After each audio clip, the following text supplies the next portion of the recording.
Hello friends, welcome to this educational platform. आप सभी का आपके अपने इस एजुकेशनल चैनल पर स्वागत है। आज के इस वीडियो लेक्चर में हम लोग यूपी टेट मैथमेटिक्स के कोर्स में पढ़ेंगे समानुपात। इसके पहले हमने अनुपात पढ़ लिया है, अब हम सीखेंगे समानुपात। ठीक है, तो अनुपात और समानुपात चैप्टर इसी पार्ट के साथ आज समाप्त होगा। समानुपात से अगर आप देखेंगे पिछले वर्षों में बहुत ही कम क्वेश्चंस पूछे गए हैं या ना के बराबर पूछे गए हैं, लेकिन अनुपात से प्रश्न पूछे गए थे, आपने किए भी हैं। इसमें भी मैंने 2 प्रश्न जो अनुपात के पूछे गए हैं और जो बाकी थे वो भी ले लिए हैं। इसमें कुछ प्रश्न आप लोग ये ध्यान रखा करिएगा कि 6 से 8 लेवल के हैं, कुछ 1 से 5 लेवल के हैं। ठीक है, फर्स्ट लेवल और सेकंड लेवल दोनों लेवल के क्वेश्चंस इसमें लिए जाते हैं, तो आप ध्यान से अपना चेक कर लिया करिए कि कौन सा प्रश्न किस लेवल से है। ओके, तो ठीक है, अब यहाँ पर स्टार्ट करते हैं और इन प्रश्नों को तो सीखेंगे ही सीखेंगे, साथ ही साथ अब पहले सीखते हैं समानुपात क्या है। देखिए, समानुपात जिसको क्या कहते हैं, प्रोपोर्शन, रेशियो एंड प्रोपोर्शन होता है। तो ये वाला पार्ट जो होता है ये प्रोपोर्शन कहा जाता है इसको इंग्लिश में। प्रोपोर्शन यानी रेशियो क्या है, जब दो या दो से ज्यादा अनुपात बराबर हो, जब 2 अनुपातों को बराबर कर दिया जाता है तो वो समानुपात कहा जाता है। अब मान लेते हैं एक अनुपात क्या है, ए अनुपात बी, और एक दूसरा अनुपात कोई हो सी अनुपात डी। अगर इनको बराबर कर दे, जैसे हम ए अनुपात बी और इस तरीके से देखिए, इसको अगर हम ऐसे कर दें कि ए बटा बी ये वाला और बराबर हो ये सी बटा डी, तो इस स्थिति में ये समानुपात कहा जाएगा। और समानुपात को 4 बिंदुओं से दर्शाते हैं। बीच में देखिए ये जो चिन्ह है समानुपात का चिन्ह है। तो यहाँ पर आपने देखा कि ये स्टार्टिंग के 2 अनुपात और लास्ट के ये देखिए इस तरीके से, ये वाला पहला अनुपात और दूसरा अनुपात, ये क्या है, बराबर अगर है तो ही समानुपात कहे जाएंगे। इसका मतलब अगर संख्या मान लीजिए इधर 2/3 है और इधर भी 2/3 ही है तो ही समानुपात है, भले ही इनके मान कुछ और हों। जैसे कि मान लेते हैं यहाँ पर हम 4/10 लिखते हैं और इस तरफ आपका 2/5 लिखते हैं और बोलते हैं क्या ये समानुपात में है, तो चेक करेंगे। 2 दूना 4, 2 पंचे 10, कट के फिर भी 2/5 और 2/5 ही है, दोनों बराबर है, इसलिए समानुपात में है। बहुत बेसिक से आइडियाज हम लेंगे, ज्यादा इसमें डिटेल में नहीं एंटर करेंगे। ठीक है, ये चीजें हो गई। और इसमें अब सॉल्व करने का तरीका ये होता है, जब 2 अनुपात बराबर होते हैं तो क्रॉस में मल्टीप्लाई किया जाता है। ए का डी से देखिए गुणा हो जाएगा सॉल्व करने के लिए, फिर बराबर भी जो बी का सी से हो जाएगा गुणा। ठीक है, ये जो 4 पद है इसमें 4 पदों का नाम, ए को प्रथम पद, बी को द्वितीय पद, सी को तृतीय पद और डी को चतुर्थ पद, 4 पद के नाम से जान सकते हैं। तो कभी कभी इस तरीके से आप क्रॉस मल्टीप्लाई करके सॉल्व करेंगे तो आप ये देखेंगे यहाँ पर क्या हो रहा है, ध्यान दीजिए, ए और डी का गुणा इधर है और बी और सी का गुणा इधर। इसका मतलब एक साइड में बी और सी का गुणा हो रहा है, एक साइड में ए और डी का। देखिए ए और डी कहाँ है, बाहर स्थिति है उनकी, दोनों ए और डी बाहर है, और देखिए बी और सी जो है वो बीच में मध्य में है। इसलिए आप ये ध्यान रखेंगे कि इनको बाह्य पद और इनको मध्य पद भी कहा जाता है। मतलब बी और सी को, ये जो अनुपात होता है ए अनुपात बी और फिर समानुपात, ध्यान दीजिएगा सी अनुपात डी, इसमें आपका जो ए और डी है ये बाहर पड़ रहा है, इसलिए इनको हम बाह्य पद या बाहरी पद भी कह सकते हैं। और ये जो अंदर ये बी और सी दोनों है, इसको हम मध्य पद कहते हैं हिंदी में। ठीक है, वैसे तो ये एक्सट्रीम्स होते हैं और ये मीन्स होते हैं, दोनों पद ये मीन्स और ये एक्सट्रीम्स होते हैं इंग्लिश में। ठीक है, ये ध्यान रखेंगे। इनका प्रोडक्ट में अगर आप देख रहे हैं तो क्या हो रहा है, अगर आप देखें तो इनका जो गुणा हो रहा है उसमें मध्य पदों का गुणनफल बी गुणे सी बराबर होता है बाहरी पदों के गुणनफल ए गुणे डी। और ऊपर आपने यहाँ पर देखा भी कि कैसे आया। तो ये समानुपात के सारे बेसिक्स होते हैं जो कि आप सब बहुत अच्छे से जानते हैं। जिनको ज़्यादा डिटेल में अनुपात समानुपात और बेसिक लेवल पे सीखना हो वो लोग मेरे डीएलएड 3rd सेमेस्टर में जो अनुपात समानुपात की प्लेलिस्ट में मैंने पढ़ाया है वहां पर जाकर के देख सकते हैं। ठीक है, ज़्यादा डिटेल से और ज़्यादा बेसिक जिनको समझना हो तो। अब देखिए फटाफट हम यहाँ देखेंगे, जैसे अब ये अनुपात है और आपको इस तरीके के प्रश्न अक्सर मिल जाया करेंगे। जैसे मान लेते हैं यहाँ पर है 4 अनुपात x और फिर आपको समानुपात दे दिया गया, और यहाँ पर आपका दे दिया गया 6 अनुपात 12। अब आपसे कहा गया कि आप इस x को बताइए, तो आप तुरंत क्या करेंगे, 4/x कर देंगे, ये 2 अनुपात इधर बटे और समानुपात की जगह बराबर कर दीजिए, इधर क्या करेंगे 6/12।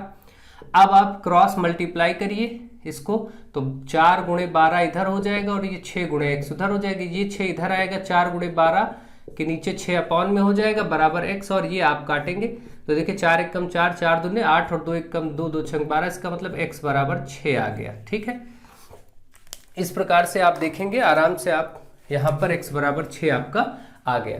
ऐसे प्रश्न आपको मिल सकते हैं, या इस तरीके से संख्याओं के रूप में मिल सकता है। जैसे इस तरीके से आपको दे दिया जाए कि 5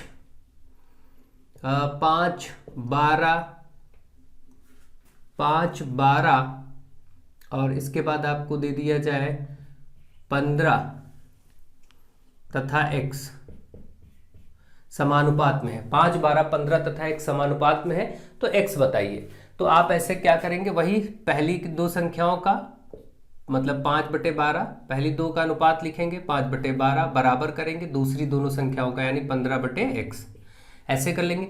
अब क्रॉस मल्टीप्लाई होगा तो इसका इससे यानी 5 गुणे x होगा और इधर 15 गुणे 12 होगा। अब देखिए x निकालेंगे तो इधर 15 गुणे 12 है, ये 5 इधर गुणे में इधर आएगा, इसके नीचे तो बटे में हो जाएगा। 5 एकम 5 3 15, x बराबर 12 3 36, है ना, ऐसे निकल आएगा।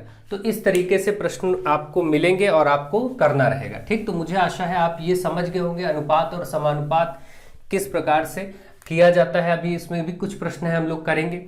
और इसके बाद अब देखिए कुछ अनुपात समानुपात के कुछ नियम है। जैसे अगर तीन संख्याएं a, b और c क्या हो, वितता अनुपात में हो। क्या हो, ध्यान से देखिएगा, वितता अनुपात। वितता अनुपात क्या है, हिंदी में जिसको वितत अनुपात कहते हैं, वितता अनुपात में हो, उसी को इंग्लिश में कहते हैं कंटिन्यू प्रोपोर्शन। कंटिन्यू है ना, कंटिन्यूड प्रोपोर्शन। ये जो वितत अनुपात है उसको कंटिन्यू प्रोपोर्शन कहते हैं। कंटिन्यू कहने का मतलब ये है कि देखिए अभी आपने देखा था समानुपात के लिए कम से कम 4 पद चाहिए थे, a b c d, और उसको हम करते थे दो अनुपात, पहले वाले दो संख्याओं से बने अनुपात को लास्ट वाले दो संख्याओं से बने अनुपात के बराबर कर देते थे। जैसे अभी आपने देखा a/b बराबर c/d कर दिया, यहाँ 4 पद हुआ करते हैं। ठीक है, देखिए a b c d और ये बराबर हो, अगर ये वाला अनुपात a अनुपात b c अनुपात d के बराबर हो तो इसी को हम समानुपात कहते हैं। समानुपात का अर्थ ये है जब अनुपात सम हो, सम अनुपात यानी समानुपात बराबर हो। ठीक है, लेकिन यहाँ तीन ही संख्या है, तीन संख्याएं अगर वितत अनुपात में हो, वितत अनुपात का मतलब होता है कंटिन्यू प्रोपोर्शन में हो। कंटिन्यू प्रोपोर्शन का मतलब ये होगा कि जैसे a/b 2 का अनुपात लिखेंगे तो b से ही शुरू हो जाएगा, बराबर में b/c, इस तरीके से। यहां देखिए 4 नहीं संख्या है तब भी समानुपात की स्थिति आ गई। ठीक है, तो इसी को कहते हैं वितत अनुपात। ठीक है, अब अगर ऐसे ही आपको कोई प्रश्न मिल जाए और आपसे कहा जाए कि 3 प्रश्न इस तरीके से दे दिया जाए, वितत अनुपात में 3 संख्याएं दे दी जाए, जैसा कि आपसे बोला जाए, सपोज आपसे कहा जाए कि 6 8 और x वितत अनुपात में है तो x बताइए। तो आप क्या करेंगे, 6 से बटे 8 लिखेंगे, 6 से 8 और फिर 8 से ही शुरू कर देंगे, बराबर में 8 से ही बटे x, ऐसे कर देंगे। ठीक है, अब आप देखिए यहां पर आपने ऐसा किया तो तुरंत अब क्रॉस मल्टीप्लाई करके मान निकाल लेंगे 6 का x से, और 8 8 64 इधर हो जाएगा। अब देखिए x बराबर ये 6 जो है उधर 64 के नीचे बटे में हो जाएगा, इसी को सॉल्व कर लेंगे, आंसर हो जाएगा। ठीक है, 2 से 2 3 6 और ये 32, यानी हम 32/3 ही बोल दें या दशमलव में मान निकाल सकते हैं, कोई दिक्कत नहीं। ठीक, तो इस तरीके से आप देखेंगे आराम से मान निकल आएगा। जब भी इस तरीके से संख्याएं दी जाएंगी तो भी आप बहुत ही इजीली उनको निकाल लेंगे। तो ये तो है कंटिन्यू प्रोपोर्शन क्या होता है। और जब कोई 3 अनुपात वितत अनुपात में हो यानी कंटिन्यूटी में होते हैं तो क्या होता है, उसमें 2-3 आप चीजें फाइंड करते हैं। जैसे कि आपसे कभी कहा जाएगा मध्य अनुपात, क्या कहा जाएगा, मध्यानुपात बताइए। तो मध्यानुपात कैसे बताएंगे, ठीक है, मध्यानुपात यानी कि इसको मिडिल प्रोपोर्शन बोलते हैं। ठीक है, तो मध्यानुपात आप निकालेंगे कैसे, इसमें जो 3 संख्याएं हैं a b और c, अगर ये कंटिन्यूटी में हो तो ये b ही मध्य अनुपात होता है, ये प्रथम अनुपात होता है और ये तृतीय अनुपात होता है, यानी थर्ड प्रोपोर्शन होता है। फर्स्ट प्रोपोर्शन, मिडिल प्रोपोर्शन और ये थर्ड प्रोपोर्शन होता है। ठीक है, तो आप ये ध्यान रखें जब 3 संख्याएं a b c किसमें हो, कंटिन्यू प्रोपोर्शन में हो, यानी इस नियम को फॉलो कर रही हो, तब आप इस a को प्रथम अनुपात, b को मध्य अनुपात और c को तृतीय अनुपात कहेंगे। ठीक, अब जैसे मध्यानुपात आपको ज्ञात करना है तो चलिए एक प्रश्न हम ले लेते हैं और उसको आपको करके दिखाते हैं। जैसे अगर मैं कहूं कि 9 तथा 25 का मध्यानुपात बताइए, मध्यानुपात बताना है तो क्या होगा, आपको मालूम है 9 और 25 है, मध्य मतलब इसके बीच वाला गायब है तो बीच वाले को हम अपनी तरफ से ऐसे x मान लेते हैं, 9 और 25 के मध्य में एक संख्या मान लेते हैं। तो ये 3 संख्या है। लेकिन मध्य अनुपात तभी बताया जाता है जब ये किसमें हो, वितत अनुपात में हो, कंटिन्यूटी में हो। कंटिन्यूटी का मतलब अब हम लिखेंगे ऐसे 9 से x, 9/x और फिर बराबर इसी x से 25 यानी x/25 ऐसे। बस अब क्या होगा, इसका क्रॉस मल्टीप्लाई होगा। देखिए अब क्रॉस मल्टीप्लाई करिए, 9 × 25 हो जाएगा इधर और बराबर उधर x × x हो जाएगा। x × x का मतलब x की घात 2। अब आप देख रहे हैं x की घात 2 हो गया और बराबर ये 9 × 25, 25 तो ये कितना होता है 225। अब आपको मालूम है कि x निकालेंगे तो √225 का मान आप सभी जानते हैं कि वो 15 होता है। 225 का वर्गमूल 15 आता है। तो इस तरीके से ये भी प्रश्न निकल आएगा। ऐसे प्रश्न जब भी आएंगे तो आप आराम से कर सकेंगे।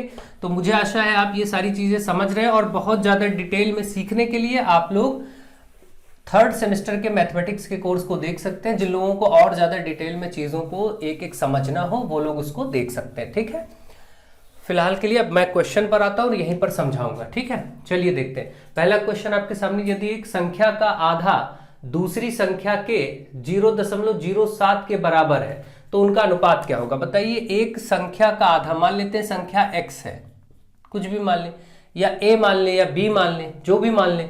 तो चलिए हम a और b ही मान लेते हैं, आसान रहेगा। तो एक संख्या का आधा, माना एक संख्या a है, दूसरी संख्या b है, हमने 2 संख्याएं मान ली।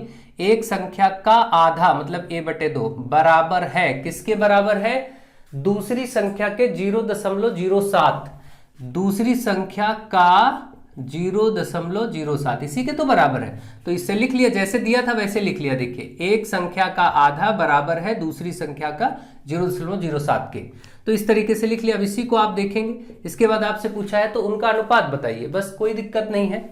देखिए a/b हो गया और यहां हो जाएगा b का, ये है का की जगह गुणा हो जाता है हमेशा 0.07। ठीक है, अब 2 इधर गुणा हो जाएगा, a बराबर यहां पर 2 इधर गुणे में आ जाएगा और इस b को इधर ले आइए आप, तो b इधर बटे में आ जाएगा। भाई b गुणे में इधर बटे में आ जाएगा और ये बटे में है तो ये उधर गुणे में हो जाएगा। इतना तो आप सभी जानते हैं। अब देखिए a/b का मान यही अनुपात है, यही निकल आएगा। इसको जरा चेक करिए कितना आएगा, 7 दूनी 14 है ना, और 2 अंकों पर दशमलव है तो 2 अंकों पर दशमलव लग जाएगा। ठीक, ये हो गया। अब अगर इस तरीके से कोई मान है तो ठीक है, ऐसा मान है नहीं तो अब आप क्या करेंगे, यहां से दशमलव हटाएंगे, नीचे 1 लिखेंगे और 2 0 बढ़ा देंगे। ठीक है, इस प्रकार से। अब आप देखिए इसको काटिए जरा, 14/100 हो गया तो 2 सते 14 और यहाँ 50 दूना 100 यानी 7/50। इसका मतलब 7:50 इसका आंसर हो गया a/b का। यहाँ पर आपको सी पार्ट में आंसर दिया गया 7:50। ठीक है, तो इस तरीके से प्रश्न भी आपको मिल जाते हैं और आप आराम से करेंगे। देखिए यूपी टेट 2016 का प्रश्न था ये। ठीक है, अब आप देखेंगे इसके बाद नेक्स्ट क्वेश्चन, क्वेश्चन नंबर 2, ये भी यूपी टेट में पूछा गया क्वेश्चन है। 3 संख्याओं का योग 58 है, पहली संख्या का दूसरी संख्या से अनुपात 4:9। तो पहली संख्या 3 संख्या है तो मान लेते हैं वो a b c 3 संख्या है। अब कैसे बोला गया, देखिए पहली संख्या का दूसरी संख्या से अनुपात, इसका मतलब a/b कितना है 4:9। और फिर क्या बोला गया है आगे, दूसरी संख्या का तीसरी से अनुपात, दूसरा मतलब b और c का अनुपात, तो b/c दिया है कितना 9:16। ठीक है, तो पहली और तीसरी संख्या का योगफल बताइए, इसका मतलब संख्याएं ज्ञात करनी। और एक चीज और दी कि तीनों की तीनों संख्याओं का योगफल भी दिया हुआ है 58 है ना, ये भी बात आप ध्यान रखें, स्टार्टिंग लाइन में ही आपसे बोल दिया गया। तो पहले तीनों संख्या पता हो तो तीनों अनुपात अगर मालूम हो जाए तो तीनों संख्याएं हम निकाल सकते हैं। तो देखिए आप यहां ध्यान दीजिए जरा कि a/b अगर इसको कहते हैं तो ये 4/9 है और इसको हम कहते हैं b/c तो ये 9/16 है, क्योंकि यहां भी b और यहां भी b बराबर है इस प्रश्न में। अगर बराबर नहीं होता तो हम उनका लासा लेके बराबर करते हैं। लास्ट लेक्चर मैंने आपको अच्छे से सिखाया कैसे करते हैं, लेकिन यहाँ क्योंकि बराबर है तो a/b/c अपने आप 4:9:16 कह देंगे। भाई 4 और b दोनों जगह यहाँ भी है, b की जगह यहाँ 9 बराबर है तो कोई दिक्कत नहीं, 4:9:16 हम लिख सकते हैं। ये तीनों अनुपात हमारे पास हो गए। अगर ये बराबर ना होते, सपोज यहाँ 3 होता तो हम 3 को 3 से गुणा करके 9 बनाते, तब फिर आगे बढ़ते। ये सब लास्ट में हम लोगों ने किया है। तो अब ये तीनों का अनुपात एक साथ मिल गया तो आप क्या करते हैं, अब संख्याएं मान लेते हैं कि माना पहली संख्या 4x, दूसरी 9x और तीसरी 16x, हमेशा x मान लेते हैं इस तरीके से। और क्योंकि तीनों का योगफल 58 है 58, तो 58 रख दीजिए। अब x निकल आएगा भाई, देखिए 9 4 13 है ना, या ऐसे देखिए 16 4 20 9 29, 29 x बराबर 58, तो x बराबर 58/29, कट के 2 बार में 2 आ गया, ठीक है। 29 दूना 58 होगा, x 2 आ गया। आपसे क्या पूछा था, पहली और तीसरी संख्या का योग। तो पहली संख्या ये रही 4x, 4 गुणे 2 करेंगे 8, और तीसरी संख्या रही 16x, तो यहां से 16 गुणे 2 करेंगे जो कि 32, 32 और 8 इनको जोड़ेंगे 40। योगफल पूछा था, योग आपका 40 हो गया, जो कि ऑप्शन ए में आपको दिया गया है। इस प्रश्न का आंसर ए पार्ट 40। तो ये सब चीजें हैं। अब आप अपना टाइम बचाने के लिए ये सब चीजें आपको नोट करने की जरूरत नहीं, मैं आपको समझाने के लिए इतना नोट करता हूं, ठीक है। आप डायरेक्ट कर सकते हैं इन चीजों को देखते ही। देखिए यहां पर आपको जैसे पता चला था पहली और दूसरी का अनुपात 4 9 और 9 16, तो आपको कुछ नहीं, सीधे आप a अनुपात b अनुपात c आपको मिल गया था कि 4 9 और 16, तो ये 4x ये 9x ये 16x सबको जोड़ के 58 के बराबर करके तुरंत कर लेते 2 लाइन में। कोई ज्यादा आपको कुछ करना ही नहीं होता, ठीक है। मुझे आशा है आप अच्छे से ये सब चीजें सीख रहे होंगे, समझ रहे होंगे। आप चलिए फटाफट देखते हैं अगला क्वेश्चन, क्वेश्चन नंबर 3। 6 अनुपात x और समानुपात 2 अनुपात 13 है, तो x बताओ। तो मैंने क्या कहा, इसमें आप क्या करिए, इन दोनों को बटे में इधर, और समानुपात का मतलब होता है इस जगह पर बराबर लगा सकते हैं, और इसको 2/13 लिख लीजिए। आप क्रॉस में मल्टीप्लाई कर लीजिए 6 का 13 से, और इधर 2 का x से। ये 2 इधर आएगा, 6/13 में 2 बटे में हो जाएगा, क्योंकि इधर गुणे में है तो इधर बटे में हो जाएगा। 2 से ये काट देंगे 3, 13 तिया 39, यहाँ देखिए x का मान 13 तिया 39 आ गया। ऐसे प्रश्न का आंसर यहाँ पर इस स्थिति में 39 हो गया, ठीक है। तो ये आपको समझ में आ रहा होगा, ये सारी चीजें बहुत अच्छे से आपने समझी हैं, जानी हैं। चलिए आगे बढ़ते हैं। बहुत ज्यादा समानुपात में प्रश्न पूछे ही नहीं गए हैं, इसीलिए मैंने कुछ ही क्वेश्चंस लेकर के खत्म करना चाहा, क्योंकि आप उतना ही अभी पढ़ें ढंग से जितने लेवल पर चीजें पूछी जाती है। और वैसे कॉन्सेप्ट सारे आपको पढ़ाए जा रहे हैं। जिन लोगों को ज्यादा डिटेल में पढ़ना हो और ज्यादा चीजें बेसिक सीखनी हो, वो डीएलएड 3rd सेमेस्टर के मैथमेटिक्स के कोर्स में प्लेलिस्ट में जाए। वहां पर अनुपात समानुपात के 3-4 पार्ट में अच्छे से पढ़ाया गया है, उसको डिटेल में वहां भी पढ़ लें, कोई दिक्कत नहीं। देखिए यहाँ पर 9 तथा 15 का तृतीय अनुपात, तो 9 और 15 का तृतीय अनुपात, अगर तृतीय अनुपात बताना है तो हम मानेंगे उसको x, तीसरा अनुपात x मान लेंगे। और तृतीय अनुपात तभी निकलता है, देखिए यहाँ पर तृतीय अनुपात नहीं रहा होगा, मध्य अनुपात रहा होगा, लेकिन चलिए कोई बात नहीं। तृतीय अनुपात है ना, 9 15 और x, हमने तीसरा अनुपात x मान लिया। अब क्या होगा, 9/15, और इधर बराबर में 15 से ही शुरू करेंगे भाई, 9 से 15 और 15 से ही x, है ना। तो अब आप देख रहे हैं यहाँ क्रॉस मल्टीप्लाई करिए, 9 गुणे x, और इधर क्या हो जाएगा 15 गुणे 15, तो x बराबर क्या होगा, अब ये 9 इधर 15 गुणे 15 है, और बटे में ये 9 आ जाएगा, तो 3 तिया 9, 3 5 15, और 3 से 3 5 15, 5 गुणे 5 यानी 25 आंसर आ गया इस प्रश्न का, ठीक है। तो बी पार्ट इसका आंसर हो गया। तृतीय अनुपाती बोला था ना, मैंने क्या कहा था, जब भी मध्य अनुपाती या तृतीय अनुपाती लिया जाए, तो जैसे ये a, b और c 3 संख्याएं होती हैं, इसमें बीच वाले को मध्य अनुपाती कहते हैं, लास्ट वाले को तृतीय अनुपाती कहते हैं, ये प्रथमानुपाती होता है। लेकिन ये तब निकाले जाते हैं जब ये तीनों किस में हो, कंटिन्यू प्रोपोर्शन में हो, कंटिन्यूड प्रोपोर्शन में हो तब।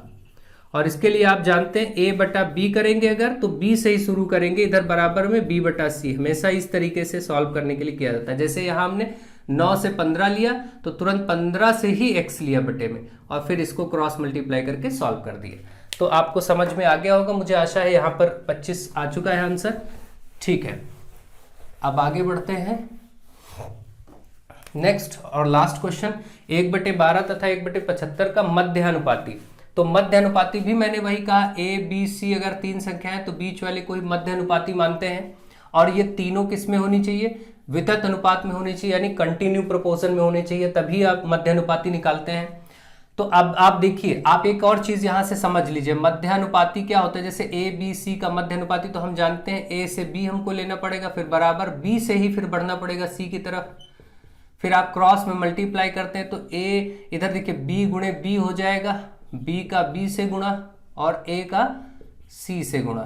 तो आप देख रहे हैं b गुणे b का मतलब b स्क्वायर बोल सकते हैं ac, तो b बराबर √ac। इस संबंध को भी याद रखिए, हो सकता है कभी ये रिलेशन ही दे करके 4 ऑब्जेक्टिव में स्टेटमेंट वाइज पूछ लिया जाए। मध्यानुपाती क्या होगा, तो आप देखेंगे पहला और तीसरे के गुणनफल का वर्गमूल मध्य वाला संख्या आती है। तो डायरेक्ट इस सूत्र में भी मान रख के निकाल सकते हैं इस प्रश्न में, और नहीं तो आप क्या करते, जैसे ये बोला गया था 1/12 और 1/75 का मध्य अनुपाती, तो हम इसको कुछ भी x मान लेते हैं। चलिए, तो अब हमको मालूम है मध्य अनुपाती के लिए इनको कंटिन्यूटी में होना पड़ेगा, ठीक है। तो ये कर सकते हैं, तो 1/12 के साथ बटे में x हो जाएगा और बराबर इधर फिर x से ही ये बटे में शुरू हो जाएगा, x के नीचे 1 इधर 75 हो जाएगा। अब आप देखिए ये x का x से गुणा हो जाएगा, आगे चल करके x का x से x स्क्वायर हो जाएगा, और 1/12 और 1/75 आपस में गुणा हो जाएगा, 1/12 और 1/75 का गुणा ये हो जाएगा। तो x आप निकालेंगे तो अंडर रूट, क्योंकि वर्ग उधर वर्गमूल हो जाएगा, 1/12 गुणे 1/75, है ना। अब आप ऐसी स्थितियों में वर्गमूल निकालने में ना पड़े, आराम से ऐसे ही सॉल्व कर सकते हैं। देखिए x बराबर ये जो आया है अंडर रूट 1/12, 12 को हम लिख दें अगर 3 गुणे 4, कोई दिक्कत नहीं, और 1/75 को अगर हम लिख दें 3 गुणे 25, 25 या 75, तो देखिए 3 और 3 का भी जोड़ा बन जाएगा। अब आप देखिए नीचे, ऊपर तो 1 का 1 ही आएगा भाई, ऊपर का गुणा होकर 1 कम 1 ही रहेगा। नीचे देखिए आप लिख सकते हैं 3 गुणे 3, ये जोड़ा ही बन गया। 4 को आप लिख सकते हैं 2 गुणे 2, इसका भी जोड़ा बन गया देखिए, और 25 का 5 गुणे 5, है ना। तो ये पेयर ये पेयर ये पेयर बन गया। 1 का वर्गमूल 1, 3 का 3 ही रहेगा, 2 का 2 रहेगा और 5 का 5 रहेगा। देखिए 5 दूनी 10 30, 1/30, या आप इनको गुणा करके वर्गमूल ले लेते तब भी 1/30 आता। ये आपका आंसर हो गया। अब देखिए आप क्या करेंगे, इतना आपको लेंदी काम नहीं करना था, तो मुझे कॉन्सेप्ट भी सिखाना था, सब कुछ मैंने कर दिया। यहाँ पर आपको इस क्वेश्चन में फटाफट क्या करना था, आपको मालूम था कि जब मध्य अनुपाती होगा तो b स्क्वायर बराबर अंडर रूट AC होता है, यानी पहली और तीसरी संख्या के गुणनफल का वर्गमूल। तो बस इसी में डायरेक्ट आप मान रख देते 1/12 गुणे 1/75, बस।